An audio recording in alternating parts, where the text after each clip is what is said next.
तर नमस्कार मित्रांनो, स्वागत आहे तुमचं हवामान अपडेट्स या यूट्यूब चॅनलवरती। तर मित्रांनो, आज आहे 16 सप्टेंबर 2025 मंगळवार। आजच्या दरम्यान राज्यात संपूर्ण महाराष्ट्रामध्येच आपल्याला पावसाचा हाय अलर्ट पाहायला मिळतोय। काही भागांमध्ये आपल्याला अतिवृष्टी होण्याची शक्यता देखील हवामान खात्याने काही वेळापूर्वीच दिलेला आहे। तर जाणून घेऊयात हा पाऊस राज्याच्या नेमकं कोणत्या तालुक्यामध्ये, जिल्ह्यामध्ये, गावामध्ये होणार याविषयीची संपूर्ण सविस्तरपणे माहिती। तत्पूर्वी तुम्हाला विनंती आहे, तुम्ही व्हिडिओ पाहताय परंतु आपल्या चॅनलला काय सबस्क्राइब करत नाहीत, त्यामुळे आत्ताच चॅनलला सबस्क्राइब करून घ्या व व्हिडिओला देखील एक लाईक नक्कीच करून घ्या।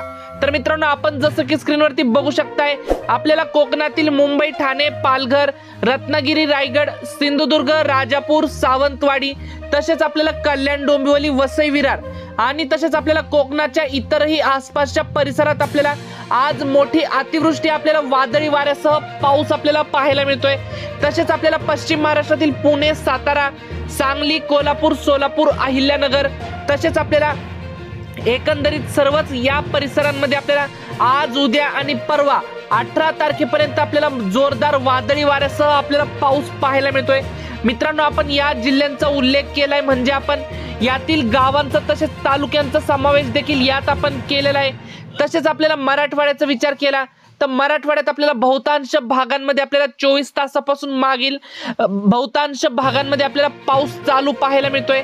तसेच आज देखील या भागात पावसाचा जोर आणखीन वाढण्याची शक्यता पाहायला मिळत आहे। यामध्ये छत्रपती संभाजीनगर, जालना, हिंगोली, परभणी, नांदेड, तसेच बीड, लातूर, धाराशिव, एकंदरीत सर्वच मराठवाड्यात आज जोरदार वादळी वाऱ्यासह पाऊस पाहायला मिळतोय। उत्तर महाराष्ट्रात नाशिक, मालेगाव, नंदुरबार, धुळे, जळगाव, चाळीसगाव, मनमाड आणि तसेच खानदेशच्या इतरही आसपासच्या परिसरामध्ये ढगाळ वातावरणासह मध्यम ते हलक्या स्वरूपाचा पाऊस उत्तर महाराष्ट्रात झालेला पाहायला मिळेल।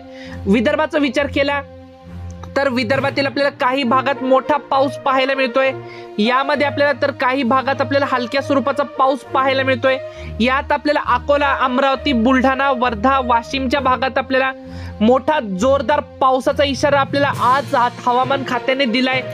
तसेच अमरावती, गोंदिया, नागपूर, गडचिरोली, भंडाऱ्याच्या भागामध्ये ढगाळ वातावरणासह हलका ते मध्यम स्वरूपाचा पाऊस यातील बहुतांश भागांमध्ये झालेला पाहायला मिळेल। मित्रांनो, एकंदरीत जर पाहायचं झालं तर आपण या ठिकाणी जसं की बघू शकताय, उद्या, परवा 18-19 तारखेपर्यंत पुढील 4 ते 5 दिवस राज्यात मोठ्या पावसाचे पाहायला मिळणार आहेत। त्यानंतर 21 तारखेपासून राज्यातील पावसाचा जोर ओसरणार आहे। काही दिवस पाऊस खंड घेतलेला पाहायला मिळेल।